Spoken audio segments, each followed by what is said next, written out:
Hai ladies and gentlemen, welcome di Your Story.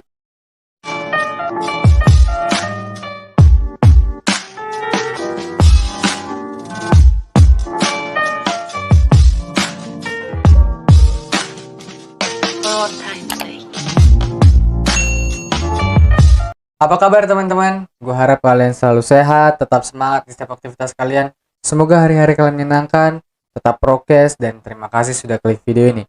Oke teman-teman, jadi balik lagi. Seperti biasanya, gue bakal membawakan sebuah kisah horor. Tapi ini agak sedikit berbeda karena gue bakal menceritakan pengalaman horor dari seorang supir travel lintas Sumatera.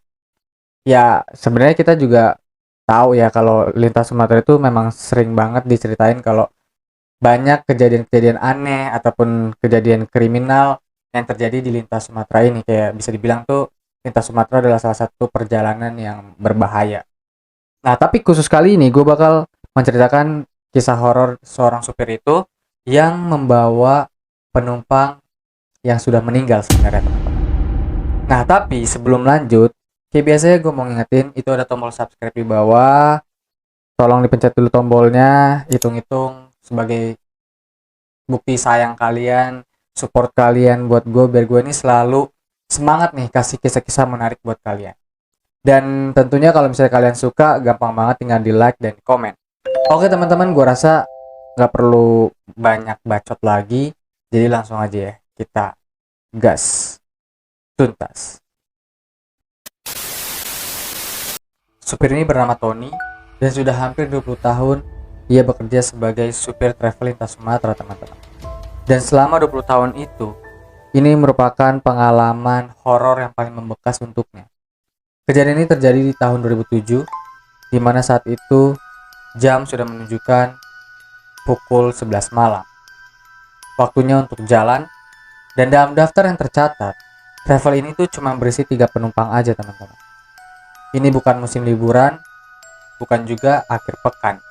Jadinya penumpang memang sering kali sepi. Apalagi udah menjelang tengah malam, semakin sepi juga orang yang turun dari kapal. Nah, setelah Tony ini duduk di belakang kemudi, Tony langsung bersiap menjalankan kendaraan dan memulai perjalanan.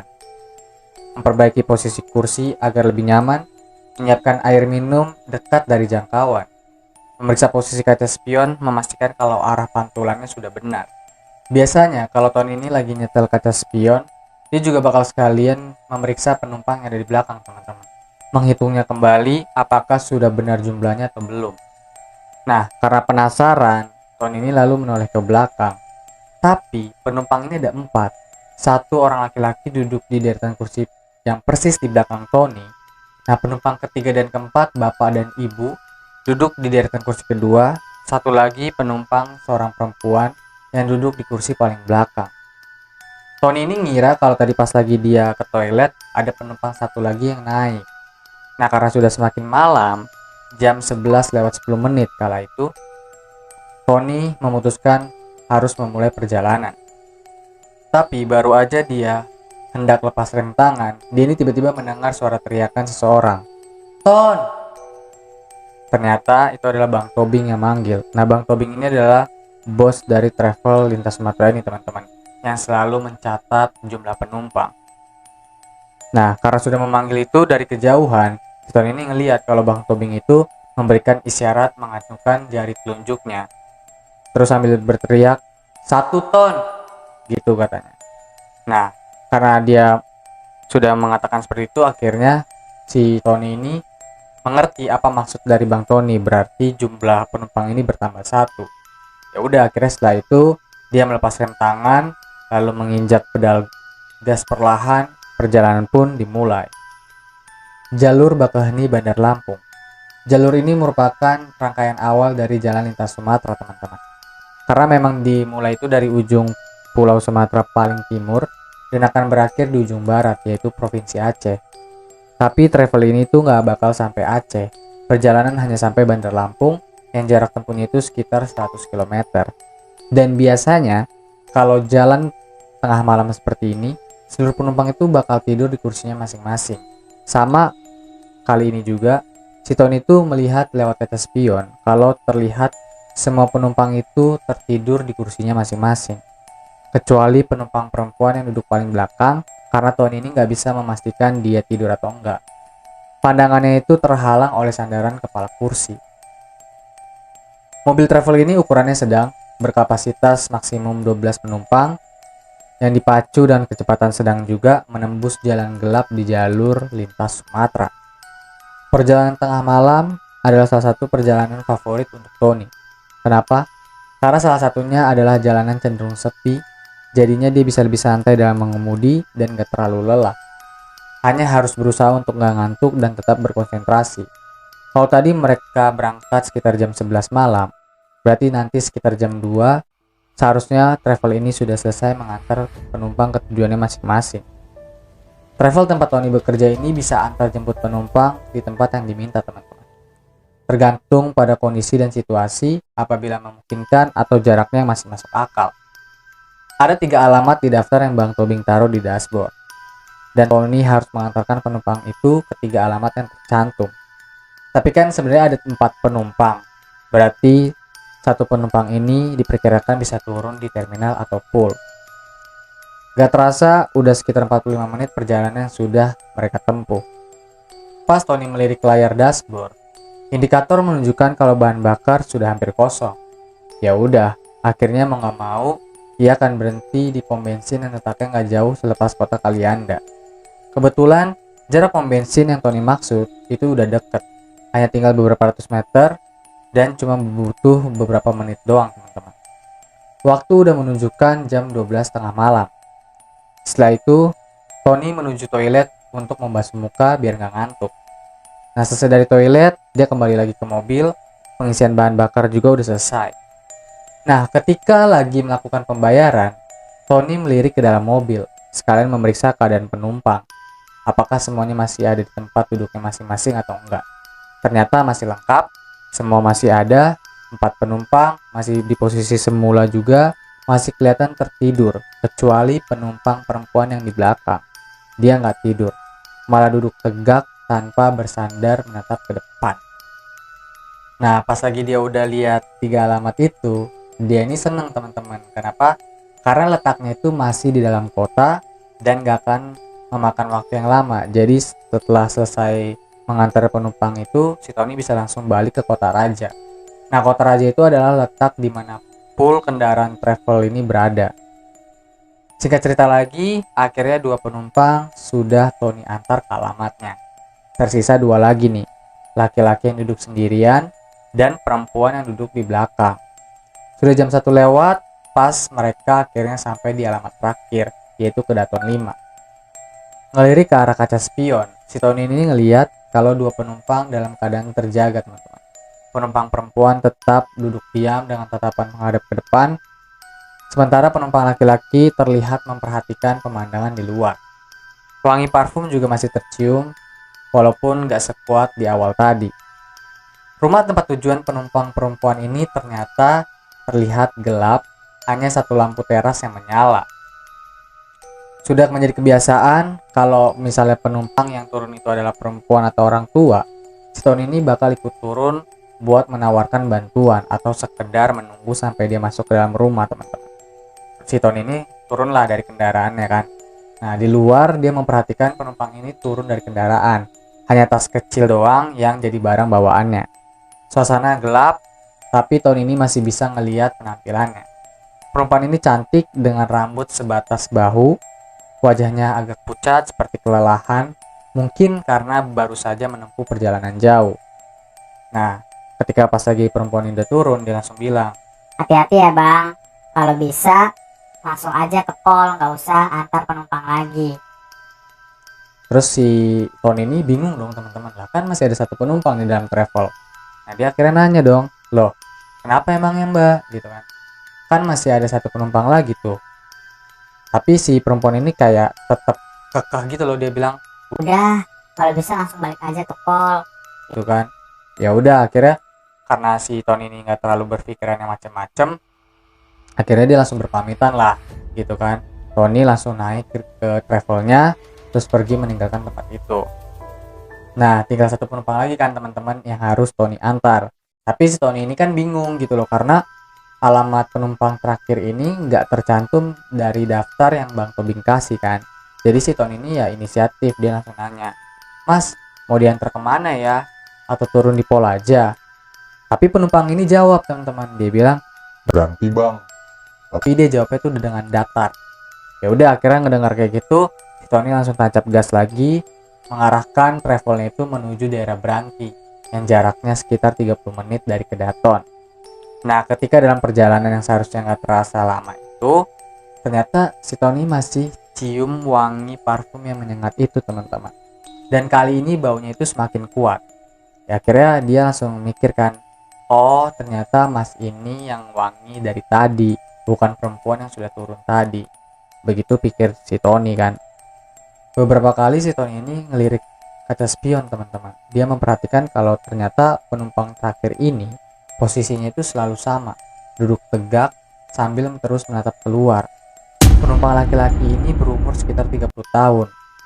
Nah, dia ini terlihat selalu tersenyum sepanjang perjalanan, tapi ada sedikit aneh sama senyumannya, dimana dia ini tersenyum kayak bukan memancarkan kebahagiaan, tapi kayak memancarkan kesedihan gitu loh. Pokoknya aneh, dan dia tersenyum tapi memiliki mimik wajah datar tanpa ekspresi sama sekali. Nah, karena kayak gitu ya pastinya banyak pertanyaan dong di dalam kepalanya si Tony, ya kan. Kenapa ya nih penumpang kok bisa aneh kayak gini gitu. Ya udah, karena dia nggak terlalu mau berpikir yang aneh-aneh, dia langsung aja lah lanjut teruskan mengemudikan travelnya, dan akhirnya jarak tempuh yang seharusnya 30 menit itu baru 20 menit aja mereka sudah memasuki wilayah Branti. Nah, si penumpang ini tetap masih posisi yang sama seperti sebelumnya, menatap ke arah luar sambil tersenyum. Nah, si penumpang terakhir ini mengarahkan Tony itu menuju salah satu perumahan, bisa dibilang perumahan kelas menengah, teman-teman, di wilayah Branti. Nah, sebenarnya si Tony ini baru kali ini masuk perumahan itu. Biasanya tuh dia cuma lewat melintas depan gerbangnya aja. Nah, pas lagi udah persis berada di depan pos satpam, si Tony ini bisa ngeliat kalau di dalam pos satpam itu tuh nggak ada siapa-siapa. Ya udah, akhirnya dia terus masuk ke perumahan. Sementara jalanan terus semakin ke ujung dan semakin gelap, terus masuk ke wilayah yang kayaknya masih belum banyak rumah berdiri. Lalu si Tony mengarahkan kendaraan ke rumah yang dimaksud. Emang ada rumah yang letaknya persis di ujung jalan sebelah kiri. Lalu si Tony itu berhenti dan parkir persis di depannya. Rumah itu berpagar besi, besar, bertingkat.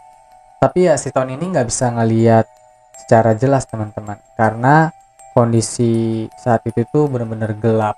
Dan rumahnya itu juga gelap banget, cuman mengandalkan lampu rumah tetangga. Nah, setelah sebentar memperhatikan rumah itu, akhirnya si Tony itu langsung bilang lah ke penumpang ini, ya kan, udah sampai mas, gitu katanya. Tapi nggak ada jawaban sama sekali, teman-teman. Ya tentu aja dong si Tony ini refleks langsung noleh ke belakang. Nah, dia noleh ke belakang, dia langsung bilang mas gitu. Nah, nggak sampai melanjutkan kalimatnya lagi, si Tony ini langsung syok, teman-teman. Kenapa dia syok? Ternyata dia ngeliat travelnya itu udah dalam kondisi kosong dan gak ada penumpangnya lagi. Dia bingung banget dong, gila, gue merinding. Dia bingung, dia kayak bertanya-tanya dalam hatinya, loh kemana nih penumpang yang terakhir ini nih, gitu kan. Apa udah turun? Tapi kan nggak mungkin dong, gitu loh, karena sama sekali kayak gua tuh nggak ngedengar suara orang turun dari mobil, gitu loh. Sebenarnya kalau logikanya kan, teman-teman, kalau misalnya apalagi itu udah tengah malam, kondisi udah sepi, pasti kan suara sekecil apapun gitu loh pasti bisa terdengar lah gitu. Apalagi suara orang turun dari mobil, tutup pintu dan buka pintu mobil itu kan pasti jelas banget bisa kedengaran. Tapi Tony saat itu sama sekali dia nggak mendengar suara apa-apa. Nah ya udah, akhirnya karena penasaran, si Tony langsung mengarahkan pandangannya ke rumah gelap di sebelah kiri itu. Dan kalian tahu, pas lagi si Tony ini ngucek-ngucek matanya, dia ngeliat secara jelas kalau tiba-tiba udah ada orang yang lagi berdiri dalam pagar rumah itu, teman-teman. Dan dia lihat lagi nih secara jelas dari perawakannya itu, si Tony yakin banget kalau itu adalah penumpang terakhir tadi. Tapi dia tetap masih dalam pertanyaannya dalam hati kan, kapan dia ini turun dari mobil gitu loh. Gue bener-bener nggak ngedengar suara apapun, dan kok bisa dia tiba-tiba udah ada dalam pagar dan di halaman rumah itu gitu loh. Nah, karena semakin penasaran, si Tony ini langsung buka kaca mobil sebelah kirinya untuk pastiin lagi kan. Dan setelah kaca udah kebuka secara lebar kan udah semakin jelas dong bisa kelihatan gitu. Dan ternyata benar teman-teman, yang berdiri di balik pagar rumah itu ternyata memang penumpang tadi. Dia menghadap kendaraan, terus menghadap ke arah Tony juga, berdiri dalam kegelapan. Tapi si Tony ini juga masih bisa melihat wajahnya dengan jelas dalam kayak ya dalam keremangan-keremangan gitulah ya kan. Dia ini tersenyum dengan muka yang masih datar dan tatapannya kosong. Beberapa detik kemudian dia seperti kayak mengucapkan sesuatu, tapi kayak pelan banget gitu. Suaranya tuh nyaris nggak kedengeran. Tapi dari gerakan bibirnya itu si Tony bisa nangkep kalau dia itu mengucapkan terima kasih gitu teman-teman. Nah, tiba-tiba dari setelah itu si penumpang terakhir ini jalan lagi ke arah dalam rumah, tapi jalannya tuh pelan banget. Nah, langkahnya tuh kayak gontai teman-teman. Terus si Tony ini juga langsung memperhatikan pergerakannya sampai pas ada pemandangan yang bener-bener ini kayak epic banget. Pokoknya setelah sampai di depan pintu rumah itu, si penumpang yang tadi ini lantas berhenti melangkah untuk membuka pintu dong. Kalau orang normal kan dia pasti kayak berhenti buka pintu, tapi penumpang tadi ini sama sekali nggak berhenti, dia langsung terus berjalan nembus pintu teman-teman. Nembus pintu ya, bener-bener kayak lu kalau ngeliat kejadian kayak gitu juga pasti jantung lu bener-bener kayak rasanya mau copot kan. Gila, itu shocking banget. Dan itu jelas banget si Tony ngeliat, dan dia bener-bener langsung kaget sekaget-kagetnya. Nah, karena udah kaget ngeliat semua kejadian itu, ya pastinya dong si Tony ini tubuhnya langsung lemes dari ujung kepala sampai ujung kaki teman-teman.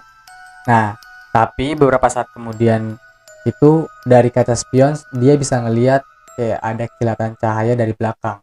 Ada kendaraan yang datang dari arah mobil travelnya itu.